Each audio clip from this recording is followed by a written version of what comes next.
Magandang umaga po sa inyong lahat. So ngayong umaga, meron akong i-share sa inyo na topic na makakatulong lalong-lalo na sa mga network marketer. So bago pong lahat, bago nyo ko po i-share yung idea, huwag nyo pong kalimutan mag-subscribe sa aking YouTube channel at i-click nyo na rin yung notification bell para mas maging updated kayo sa mga susunod ko na videos. So, importante as network marketer dapat matutunan mo yung tinatawag na sample script. So, based on my experience kasi, importante rin yun na dapat alam mo yung diskarte kung paano mag-invite.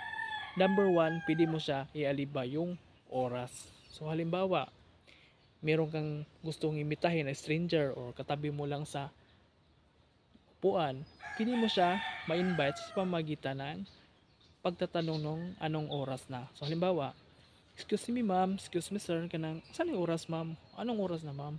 So pag ganun yung style na gawin mo, anong oras, hindi nila maiisip agad na meron kang i-share na opportunity.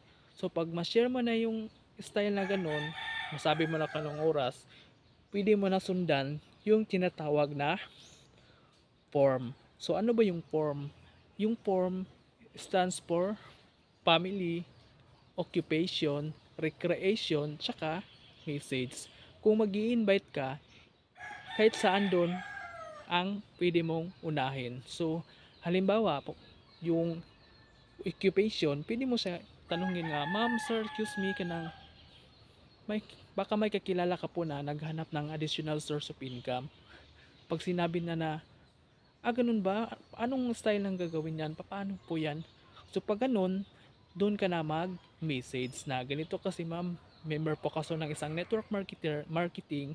Tapos ngayon, ito, hindi mo na po kailangan mag full time. Kung ikaw may trabaho, pwede mo siya gawin at least 2 hours a day through online or offline. So ganun yung style na gawin pag about occupation. So recreations. So ano ba yung recreation? Pwede mo tanungin sa kanya na ano ba yung pinagkakabalahan ma'am? Ano ba yung araw ng day off mo? Baka pwede naman ma'am kung day off ka, pwede mo siyang gawin ng part-time. Pag may vacant time ka or day off mo, pwede mo siyang gawin part-time at least 2 hours or even vacant time na pwede mo siyang gawin kung gusto mo ma'am. So yun yung tinatawag na recreation.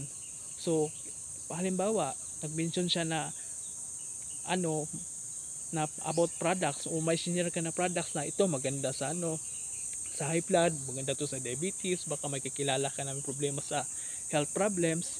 So doon mo i-focus sa family niya. Ma'am, baka makilala ka o sir, baka nakay ka mag-anak nga na problema sa health. What if pwede mo siyang i-share ma'am, ipatry. Kung pwede ma'am, okay ra nimo ma'am nga tagan ka na kung sample para at least matry nimo na ikaw na mo share sila kung sa pay benefits nga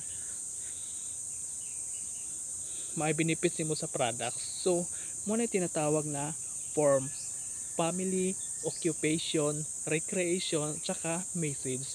At kung gagawin mo yan, dapat wag naman yung para kang pulis na interview type.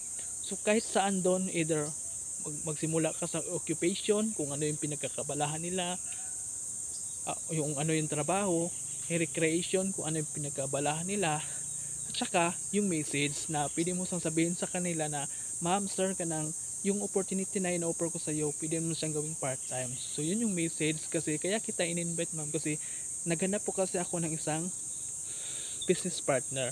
So pwede mo siyang sabihin, pwede mo sabihin ganun sa prospect mo. Yun yung tinatawag na message.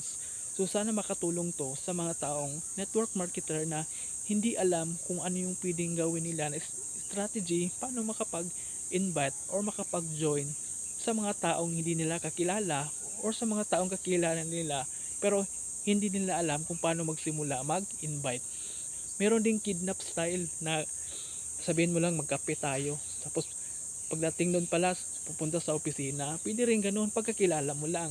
Pero what if hindi mo kakilala, ang hirap din magkidnapin mo siya na hindi mo siya kakilala tapos wala kang explanation. Dapat meron kang explanation.